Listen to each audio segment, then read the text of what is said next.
Fir'aun yang selama ini dikenal sebagai penguasa adidaya di zamannya, benarkah ia kafir?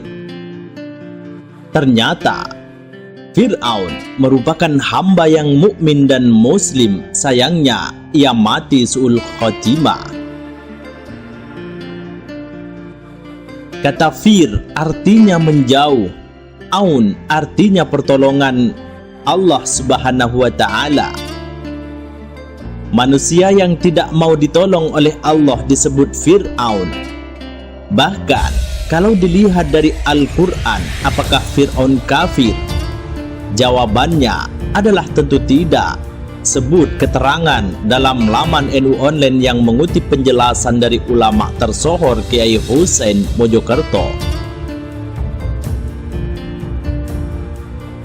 Fir'aun adalah sosok mukmin muslim yang matinya su'ul khotimah ketika dia hendak tenggelam mengucapkan amantu, tapi tidak diteruskan sampai annahu la ilaha illa bani Israel wa ana minal muslimin, karena malaikat Jibril tidak rela jika Fir'aun menjadi muslim.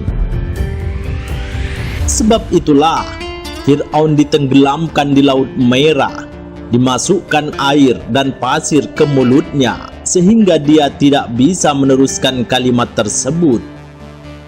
Fir'aun adalah manusia biasa, akan tetapi ia memiliki kekuatan karena bertapa selama 40 tahun. Dikisahkan kala itu, malaikat Jibril diperintah oleh Allah Subhanahu wa ta'ala untuk menemui Fir'aun yang sedang bertapa. Jibril menyampaikan bahwa Allah memberi rahmat kepada Fir'aun dan mengampuni dosa-dosanya serta menjadikannya ahli surga. Malaikat Jibril berkata kepada Fir'aun, "Berbahagialah kamu, kamu dikasihi Allah, dijadikan ahli surga." Lalu Fir'aun menjawab bahwa dia tidak ingin surga. Tidak masalah jika masuk neraka. Penting hidup di dunia segala sesuatu yang diinginkan tercapai, seperti panjang umur dan tidak pernah sakit sama sekali. Lantas Fir'aun diberikan oleh Allah keistimewaan, yaitu tidak ada yang berani kepadanya. Suatu hari Fir'aun bertanya kepada gurunya, "Guru, aku sudah seperti ini, tidak ada yang berani. Kira-kira apakah ada yang bisa mengalahkan aku?"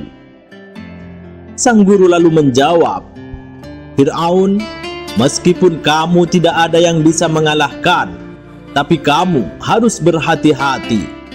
Musuhmu masih jauh di langit, di bintang surya." Fir'aun pun bingung kapan musuhnya itu turun. Guru Fir'aun menjawab, "Belum tahu. Nanti kalau sudah turun akan diberikan kabar. Jika bintang surya sudah turun, maka musuh Fir'aun sudah turun ke jagat raya." Kemudian saat bintang surya sudah turun, lalu Fir'aun bertanya kepada sang guru, apakah musuhnya sudah turun? Gurunya pun menjawab, "Musuhmu sekarang sudah turun ke jagat raya, bertempat pada seseorang laki-laki dewasa." Setelah itu Fir'aun lantas membuat kebijakan untuk setiap orang yang hamil harus ditunggui. Ketika bayi yang dilahirkan itu lelaki, maka harus dibunuh. Dan ternyata Allah Subhanahu wa ta'ala memberi kehamilan kepada seorang wanita. Kehamilannya tidak terlihat seperti orang hamil yang perutnya besar. Ketika lahir, bayi tersebut tumbuh sangat cepat. Baru sebentar sudah bisa merangkak sehingga bapak ibunya merasa bingung. Ketika tentara Fir'aun ronda keliling, mereka bingung bayinya disembunyikan di mana. Lantas bapak ibu itu berunding untuk menitipkan bayinya ke laut. Menurut mereka, jika anak ini pilihan, maka tidak akan mati. hingga menangislah bapak ibu tersebut melepaskan anaknya. Bayi tersebut kemudian merangkak di laut. Keesokan harinya, bayi itu ditemukan oleh seorang nelayan. Lalu petugas istana mendengar bahwa ada bayi yang ditemukan di laut. Akhirnya dimintalah bayi tersebut dari tangan nelayan. Fir'aun ketika melihat bayi tersebut terkagum-kagum dengan kegagahan bayi tersebut, terlihat imut dan menggemaskan. Ketika Fir'aun menggendong bayi tersebut, tiba-tiba bayi itu memukulnya sampai pingsan. Sampai suatu ketika Fir'aun ingin memukul bayi tersebut saat tertidur.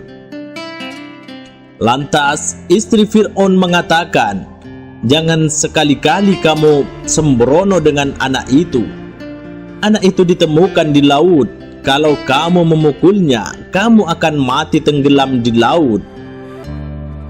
Ketika Fir'aun sedang sakit hati saat diganggu bayi tersebut, maka Fir'aun selalu diingatkan oleh istrinya.